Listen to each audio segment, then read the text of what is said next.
రోజు రోజుకి గోల్డ్ రేట్లు పెరుగుతున్నాయి. తాకట్లో ఉన్న బంగారానికి వడ్డీలు పెరుగుతున్నాయని టెన్షన్ పడుతున్నారా? కొమ్మూరి గోల్డ్ వచ్చాక ఆ టెన్షనే పోయింది. కొమ్మూరి గోల్డ్. నమస్తే, వెల్కమ్ టు రెడ్ టీవీ.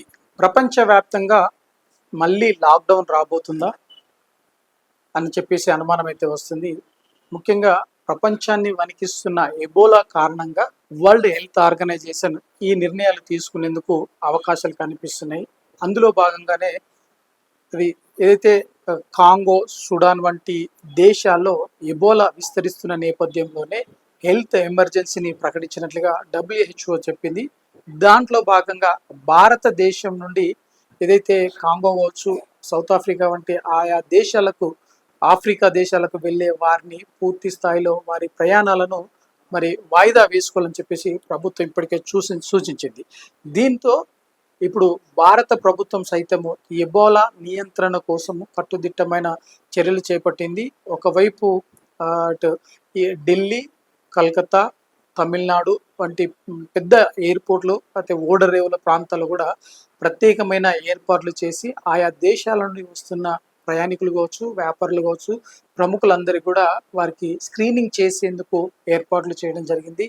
వాటికి తోడు ఎవరైతే క్వారంటైన్స్ ఉండారో వారి పరీక్షలు చేసిన తర్వాత ఎబోలా లక్షణాలు కనిపిస్తే ఖచ్చితంగా వారికి వైద్యం అందించేందుకు ఏర్పాట్లు చేయాలని చెప్పేసి ఇప్పటికే భారత ప్రభుత్వం ఈ అధికారులు కూడా సూచించడం జరిగింది. ముఖ్యంగా దీనికి సంబంధించి ఇప్పటికే ఏదైతే అంటే ఈ లక్షణాలు ఎక్కడైతే కనిపిస్తున్నాయో వారందరినీ కూడా అదుపులోకి తీసుకోవాలి, లేదంటే వారికి సరైన క్వారంటైన్ విధానం కూడా చేయాల్సిన అవసరం ఉంది అని చెప్పి వారు వివరణ ఇవ్వడం జరిగింది. దీంతో ఇటు విదేశాలకు అంటే ముఖ్యంగా సూడాన్, కాంగో అటు ఆయా దేశాలకు వెళ్ళే వారి సంఖ్యను కూడా అంటే వారు వెళ్ళే ప్రయాణాన్ని కూడా వాయిదా వేసుకోవాలని చెప్పి ప్రభుత్వం సూచిస్తుంది.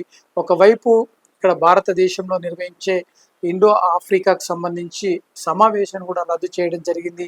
అంటే ఈ ఎబోలా వల్ల భవిష్యత్తులో భారతదేశంలో కూడా కేసులు పెరిగే అవకాశం ఉంది.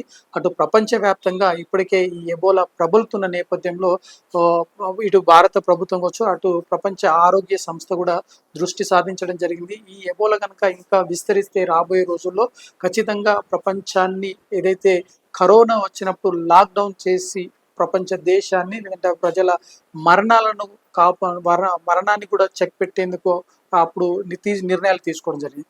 ఇప్పుడు అదే విధానమును ప్రపంచం కూడా అవలంబిస్తుందా అని చెప్పి ఆలోచన అయితే వస్తుంది. ఒకవైపు దేశంలో కనుక ఈ కేసుల సంఖ్య పెరిగితే ఖచ్చితంగా రాబోయే రోజుల్లో ఈ లాక్డౌన్ కూడా తప్పదని చెప్పేసి ఇప్పటికే సంకేతాలు వినిపిస్తున్నాయి. ఒకవైపు ఇటు ఇరాన్, అమెరికా లేదంటే ఇజ్రాయెల్ యుద్ధం వల్ల ఆర్థిక సంక్షోభం వైపు ప్రపంచం వెళుతున్న నేపథ్యంలోనే ఇప్పుడు తాజాగా ఎబోలా రావడంతో ఖచ్చితంగా ఇక రాబోయే రోజుల్లో లాక్డౌన్ తప్పదు, ప్రపంచం కూడా స్తంభించే అవకాశాలు కల్పిస్తున్నట్లుగా తెలుస్తుంది.